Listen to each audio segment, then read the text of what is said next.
Namaste Losties. Coming up, we'll be talking about Bram and who he works for. Can Miles stop the purge? And the Hatch. This is your midweek edition of the official fan show for Lost on Sky One.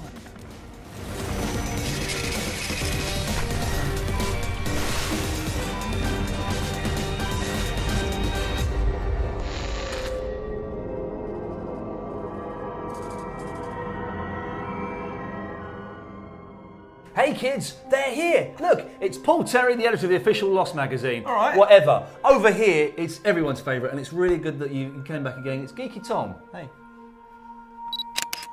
I like him.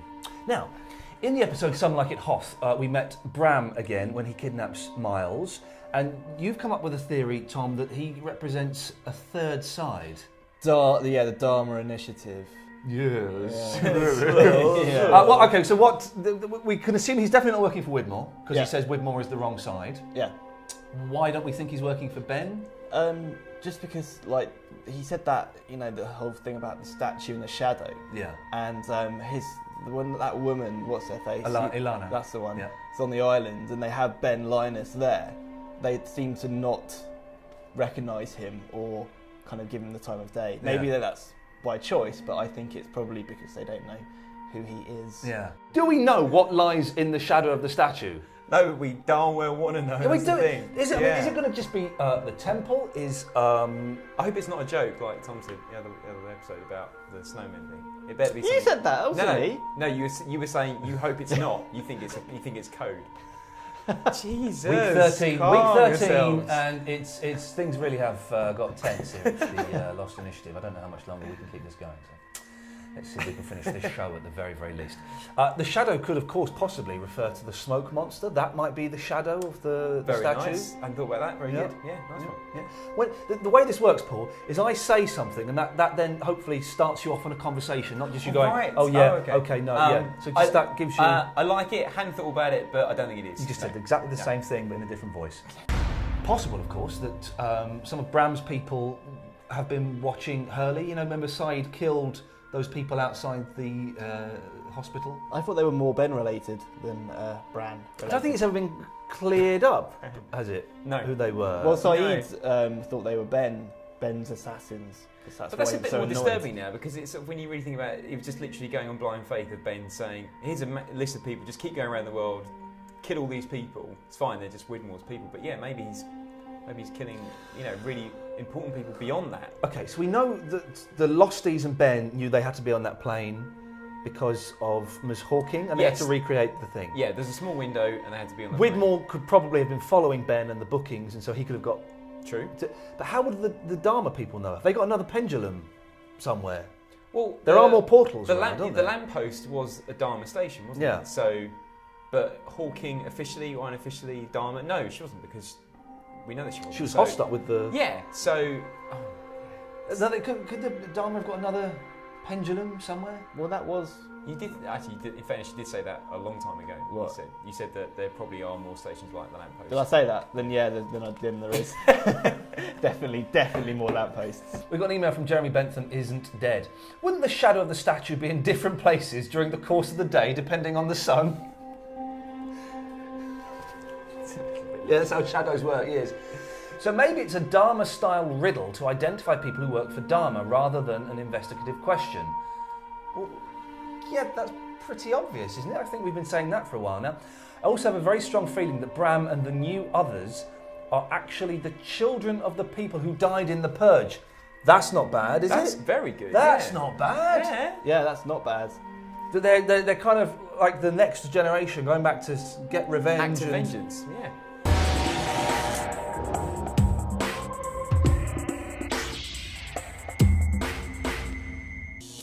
Can we say very quickly, you guessed it, you said he was writing Star Wars, writing The Empire Strikes Back. That's a stroke of genius, isn't it? Well, exactly what I would do. I'd write Blade Runner, Tron, Star Wars, them all. Don't write Tron, it's not going to make that much money, is it? Really? You'll be laughed at for 25 years, everyone goes, well, actually, it's not that bad. Wait until the sequel then. Okay. But it is brilliant that he's got that book and he's writing, but he doesn't really remember it that well, so he's got some bits of it wrong and he's got a bit like, I'd love to know what he changed though. Yeah, he said. Oh, well, the ending is going to be he gets on with his dad. That's the thing. He gets on with Darth Vader. Not what's dramatic, really, though, is it? But Miles meets his father and is struggling to know whether to build a relationship with him. I really think that Miles should just go and talk to Marvin Candle, Dr. Chang, and just say, I'm from the future, you're doing stuff with time travel, I can tell you a few things. And he'd be allowed to do that, wouldn't he, in the realms of... Well, Dan said that you shouldn't intervene. Faraday. Intervene with your own past because you can affect things in the future. Yeah, exactly. But we don't know whether it's string theory, which is that, or it's the other type of Back to the Future style time travel where everything that happens. Supposing he tells his dad there's a purge. Everyone on the island is going to get killed. Right. So what's his dad going to do? Kick everyone off. Send his mum and the baby off the island. So Miles actually saves people. Miles saves himself and his mum. And then his dad goes and hides and is the head of the other faction. Yeah, that makes sense. That's sweet. Yeah. That's sweet. But you can understand why he hasn't at this point, because he's confused himself about what the rules of the time travel situation are with that debate he had with Hurley. Yeah. So, There's a great line where he says, how do you know it's your dad? Well, day 3, my mum stood behind me in the dinner queue. I don't know all that. The meetings when they write this nonsense, what fun it must be. I just think, well, you can't do that because that goes against time travel. But that's the thing, it must be a joy to be in the room. It's really easy though, because in their head they either... It's very easy. No, but in their head they just know it's either you can either change the future or you can't. It's that simple. And if you can change the future, then... But no, it's not that simple. No, because you could influence the future. That's just changing it. But you could contradict stuff between episodes if you don't, keep a hand. Yeah, whatever happens. All I said was I'd like to be in the room when they're writing this. That's all. I don't expect, the Spanish Inquisition. No. Got an email from Four Toes. My guess, at some point, Miles will tell Chang that he's his son. Chang will react the same way as he did when the two rabbits were near each other in one of the orientation videos. That's why Chang kicks his wife and Miles off the island. Something bad happens if old Miles touches baby Miles. Chang was trying to prevent this. There is that could be, maybe doesn't mention the purge, but that's what you were saying. Yeah. Maybe it's the incidents. That'd be funny, wouldn't it? It's not. I don't know why I said that. No. Email from Thomas Humphrey. Correct me if I'm wrong, as I'm sure you will. Isn't it funny how Ben, Son and Locke, who are in one timeline, have all come into close contact with Widmore, while Jack and Co. back in the 70s haven't ever met him? Coincidence? Yeah. Well, okay. Let's. You've dismissed Thomas Humphrey's theory. It is possible that by having some close proximity to Widmore, that you can't go back. A Widmore memory. Yeah. There's something in that. Thomas, 2 out of 3 thumbs up for that. But I can't take that any further, I'm afraid. If you want to send us your theories to either be torn to shreds or given the thumbs up, then send an email to lostonsky1@sky.com. Some emails about the Temple of Coming, Tom. Oh yeah, that's my favourite. Jennifer says, a lady. Hello. I have a theory that perhaps Jacob is in the actual temple and the smoke monster is keeping him captive. Maybe this is the reason he said, help me, the time we heard him speak in the cabin. The smoke monster is protecting access to the temple because of this. Any thoughts? Any thoughts? Jennifer asks you. There's never that many thoughts, ever. No. Yes.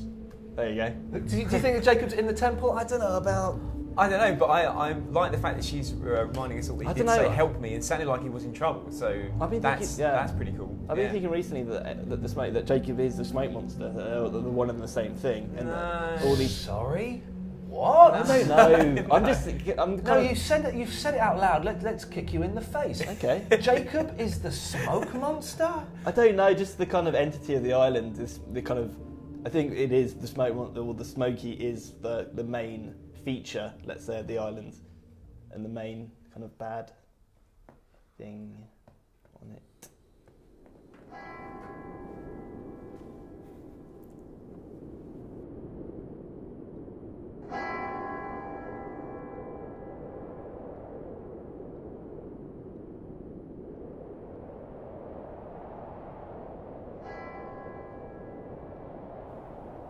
Got an email from David who says, I believe that when the temple is finally revealed, it'll be the opposite of what we're expecting. It will be a very scientific place with monitors and computers and equipment. I also think the temple is where the children and Cindy, the flight attendant from the first crash, are observing from. Now, yes, that's true. Cindy and those kids, what happened to them? Were they observing stuff? Yeah, and I'm just trying to remember what Jack was in that cage. Jack was in the cage. If you want to observe something, silly, go and observe something else. Santa Lucia is dead. Yeah, and she was like, I can't really explain what's going on, but we're all safe. It's it's hard to understand. Yeah, she seemed a little bit lucid, a little bit sort of out of it, and was like, we're just watching. We've come to watch. Could they be in the temple? Could the temple be like a sort of observation? I don't believe all that nonsense about it's going to have science and computers in there. That's rubbish. We don't know though, do we? Yeah, we do know. We do. That's not. I'm going to agree. Yeah, no, I think you're right. Ben, you're just doing it to be obtuse. I'm not being trying. You're doing it to get on my nerves. I think everyone should have a. You'd be my favourite. I'm going right off you. I just give every theory a chance, eh? No. So, but it could be an observation point.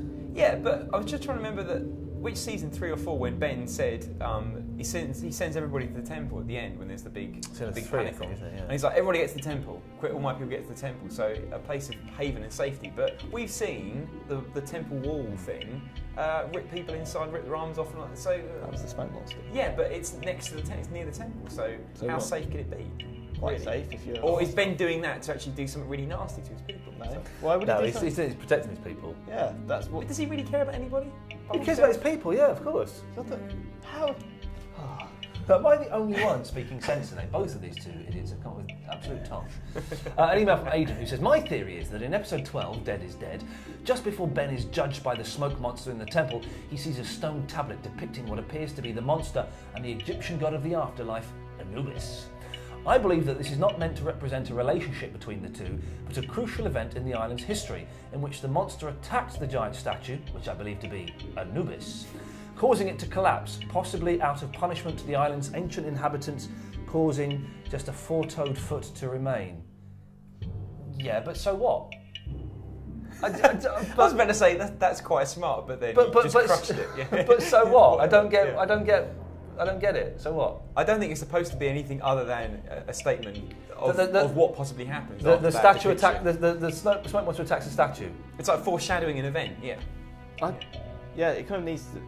Why? Why did it do that? Yeah, why? What's the statue ever done? Yeah. Surely the statue, that's going to be like a massive explosion. But why would it? No, I don't get it. I'm sorry, Aidan, but no. If you want to become our friend on an internet networking site, we're on the Facebook. That's what they're called. What are you laughing at? Yeah. Facebook, MySpace, Bebo, and Twitter. Come and find us and do indeed say hello. Tom, why do you think the serial code is the numbers? I think that they hold some.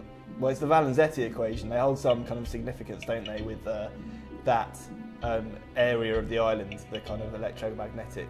Why is the hatch built though? Why? I always assumed it had been built to hide the jughead. It's something to do with tapping into that power that's hidden there when they're digging the hole. But the button doesn't tap into the button releases the power safely. Yeah, but they've tapped into something down there that they obviously shouldn't have done. But Hurley was always saying that the numbers had power. They weren't just numbers. Like that sort of collection of numbers together has a certain amount of power. So it's maybe it's like a seal. That's why they have to be on the hatch roof. And it's like drawing a pentagram or something on your door to protect you from stuff. That kind of warning. Or kind of that safety thing. One final email from Rosie, just going back to what happens with what could happen with Miles. What if the incident is that 30-year-old Miles and 3-month-old Miles do come into contact? It would explain Chang losing his arm, because we can assume he would be close to both of them. It would also explain why he gets so excited in the video with the 2 rabbits. I've forgotten about the arm thing. Yeah, that's good. Yeah, that is very good. It backs up what we were saying in the other episode. Yeah, I said that. So. Moving on. We've been gathering your videos to find out who is Sky One's biggest Lost fan. Someone is going to join us in the studio for a big Geek Off quiz. And of course, there's no prize. You just get to, you get to touch Tom. Well, there's conditions. So. If we're honest, a little bit of a rubbish competition. Nonetheless, we've got a new entry this week from Fred Lorenzo. Hi, I'm Fred, and I want to say why I am the biggest Lost fan. Like mostly every hardcore fan, I spend a lot of my time watching, rewatching, and analysing certain aspects of Lost. One of those fans who is to freeze frame, slow down the episode when I rewatch it, just to find those hidden secrets, the Easter eggs, or even the anagrams that regularly appear in Lost. In the summer, me and my friends are going to be doing a Lost marathon. We're going to watch seasons 1 to 5 of Lost back to back without as very little sleep as possible in the space of a few days. So that's why I think I'm the biggest Lost fan. Cheers and namaste. Him and his mates are going to watch seasons 1 to 5 back to back. Now, if he actually does that, maximum respect, it could just be a little bit of the old talk though. So we'll see. Fred, thank you very much for that. Now, dear viewer, it's your last chance to enter this week, so send us a video explaining why you're the biggest Lost fan to lostonsky1@sky.com, lostonsky1@sky.com. We've got an email from Rebecca, finally, who says, "What was up with Geeky Tom's hair last week? Is he trying to copy Iain with the sweeping fringe look? Because if he is, it isn't working." No, I'm not trying to copy him. Is it similar today? I've had my hair cut too short. I'm very disappointed. Little kiss curl though, which is good. I got an email from Rob Leather. Bring it on. Who says, "Iain, stop bullying Geeky Tom. It's not big and it's not clever." You're right, he's not big and he's not clever, but I think I've been quite nice to you today, haven't I, Tom? It's been an improvement. Good lad, well done there. Paul Terry, thank you as always. Thank you. Good lad, Geeky Tom. I can't believe you didn't like my hair. Get over yourself. Lost is on a break next week, so you can join us on Sunday the 3rd of May when we'll be discussing episode 14, The Variable. In the meantime, you can watch all of our Lost Initiative shows so far at sky.com/Lost. Please keep your theories and your emails coming in until May the 3rd. Namaste.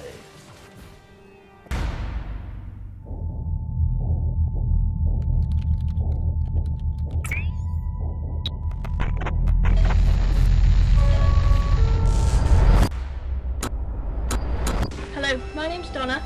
Okay, Derek. Hi, I'm Daryl. Hi, I'm Fred. I'm emailing all the way from New Zealand. And I'm here to tell you, I, Skyward's Biggest Lost Fan. You can stop your search because you found her. It's me.